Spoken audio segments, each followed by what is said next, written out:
ono ye Wolokoso. Wolokoso mu weekend taxi. Wolokoso mu weekend taxi. Wolokoso mu weekend taxi.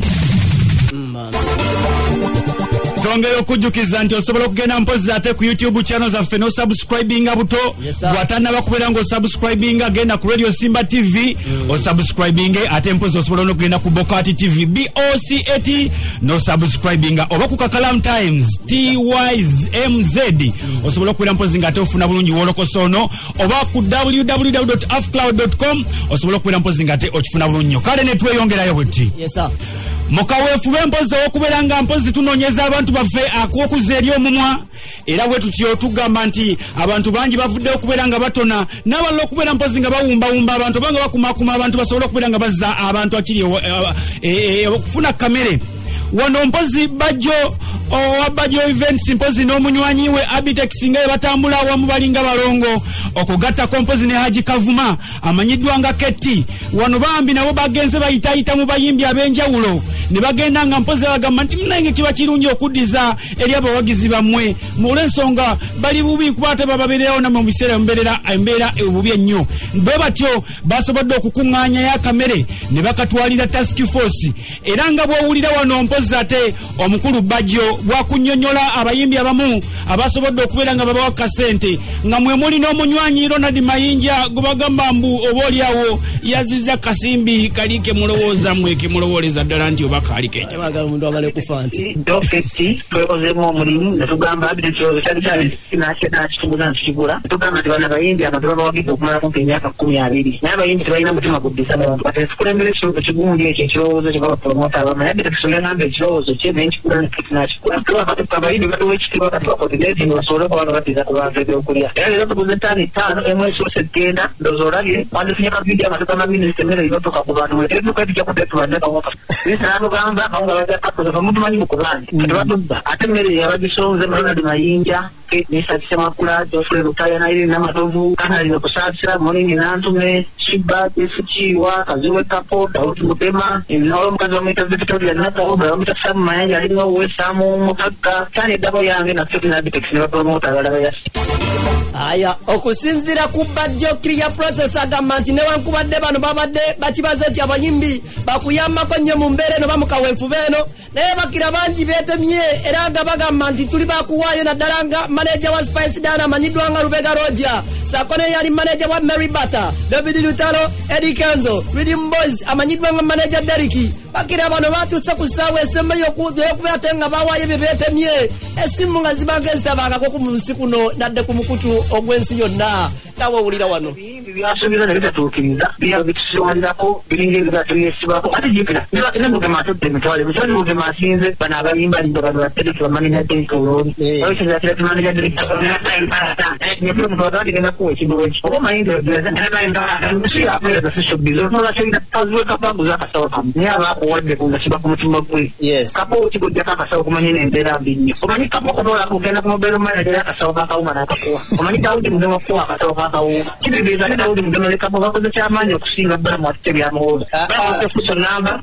naye nga mbwayozayoza muhoozi kutuuka ku basire manyi fuza ebintu ebitusi bya baside n'ebitusi bya masanyu bintu bya bulufu ebuli ku mitima gy'abantu omuntu yasukubabire tiyangambye manager Spice yamusuubiza byamuwadde nebabawo deriki yamuwadde naye ndowooza naye deriki bwenanyiikidde yakubye essimu nga yesu bamutere polisi n'atafasola mwene embeera gye tugenze tutegedde nti Abitex ne Bajo bakoze gwa kukunga bwe tebawaddeeyo Abitex Bajo ne Ketti ebyabwe bijja naye era ne gwe tukoze ku kapaani okoze ekikakala okulanga okusobola b'abantu ate kati okola yinambimu abantu batebasooze mubira boogezi ba bigambo kutiyobolamu bano kati batiyobolamu kati gwe alina n'omukutu watu wakunga abantu balibyo simba ne basondedde abantu bakuwuliriza olowooza ebenyiza biteekamu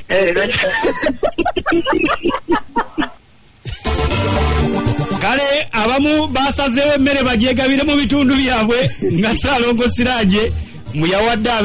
ab'emukono abanawuli eb'emukono tunalaba Bitex ne Bajjo nga president asoma obubaka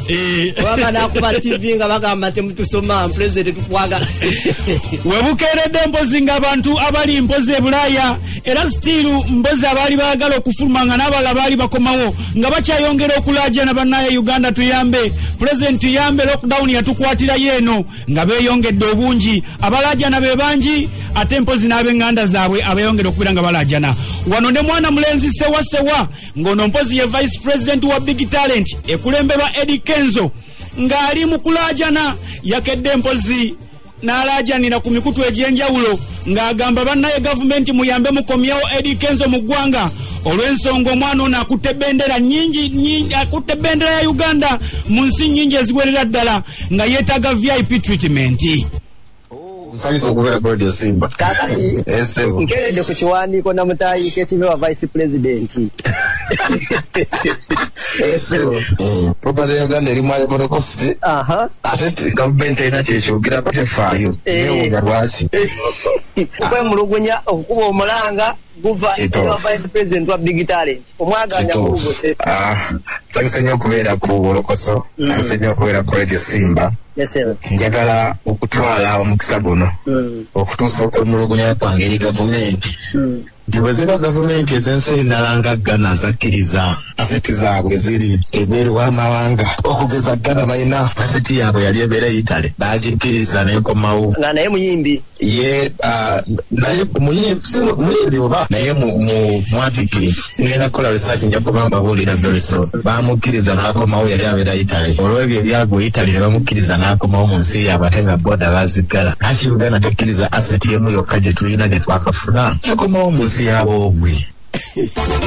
okusinziira ku sewa nga vice president wa Big Talent agamba nti omuntu ono wakitibwa nnyo mu nsi eno kale nno nga yeetaaga okuba te nga akwatibwa ng'ekyatika era ne gavumenti omuntu ono mwamyiza okuba nga muli abuulizi nga tumwogerako nga temunaba mutegeera ekibuuzo kino era n'omukulu natuwa ansa aseti gy'ategeeza. Abali kuolokose baagala okumanya asset kije twogerako era eri mu mbeera ki kati we twogerera twogera ku mwami Edirisa Kenzo Musuuza. Yes sir. Essaawa eno tali mu mbeera mbi tayisibwa bubi n'obulwadde bwa COVID-19 tabulina naye ng'eggwanga eryawamu nga ffe abavubuka abamanyi nti emirembe gy'omu maaso giri mu mikono gyaffe nandisabye gavumenti etunule mu nsonga yaffe mu bwesimbu n'obwetowaze obw'amaanyi at least bamukkiriza akomewo oba bamusibira ntebe mu karantine z'entebe nga gavumenti bwe yasalawo kwakiri abeera awo ebbanga eggere gavumenti lyenaaba esazeewo naye temukkiriza akomewo wakati expense tuyitamu ng'ali ebweru nyingi zibeeno nezidde eri sente zandibadde zeziyambako ku bantu baffe abali wano ku bavubuka bannaffe abatalina kyakulya waka tuwulira ate kati ffe tuzikwata tuziwere because expense tetulina nnene abantu babiri ssebo okubabeeza mu nsi nga si yaabwe yagera ne ttiimu y'abantu babiri naye abamu ne bakomawo ne basigalayo ye ne mwami Splash akuba gita waffe mu Big Talent. Kale abantu babadde beebuuza lwaki mpozi abalala baasigalayo ye Kenzo mpozi ne mwana mulenzi oyo wajjita wanayongera okunnyonnyola nti yali alina studio session gye alina okukola ate awo lockdown we yamusangira we yagendera gundi breakout ya corona yete nawa kubeera so massive nga bweri kati so yasigalayo ng'alina studio session gy'alina okwasaganya in a week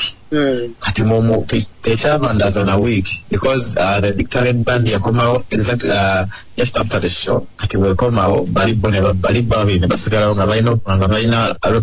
recording session within that week so kati tetusaba gavumenti etuyambeko etuyambeko emukkirize bya byokutambula kwe okujja wano simanye baana bagenda omukima ebyo byaffe babetulekere naye just tubakkirize akomewo ewaabwe obwe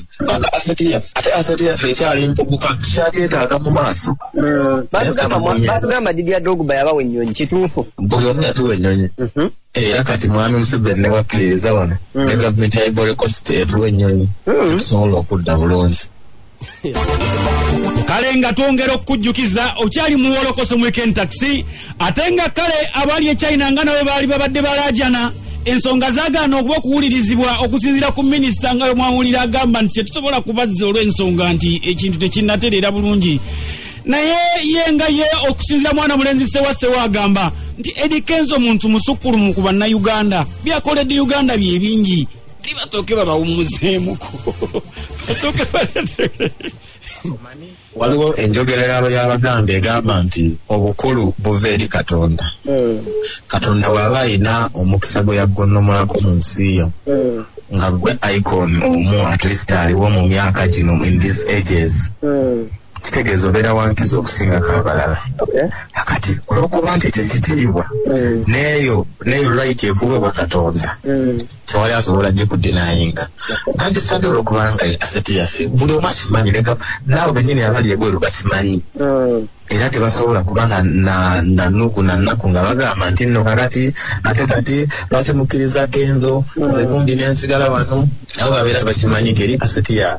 of course Eddie Kenzo atambulirako emabega ekigambo Uganda ate ekimulisa mu nsi yonna kakati bakola abantu bamu tebagande tubyogereko naye nga ge mazima nabisabye bange gavumenti mu bwesimbu bambi etuyambe tukkirize akome baki eribwe mukwatira entebe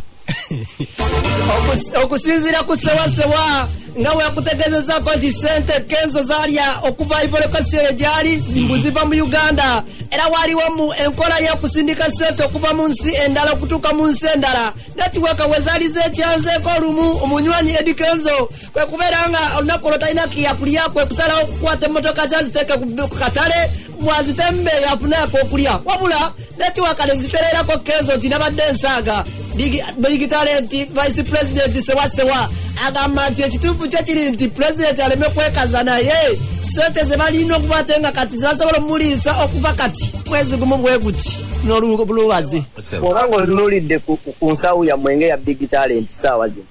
oŋambye nti sente muzisindika kuva eno nga zidda Ivory Coast olowooza muyinza kuyimirizaawo Kenzo ebbanga ki okuva kati ng'akyaliyo nga sente ziva eno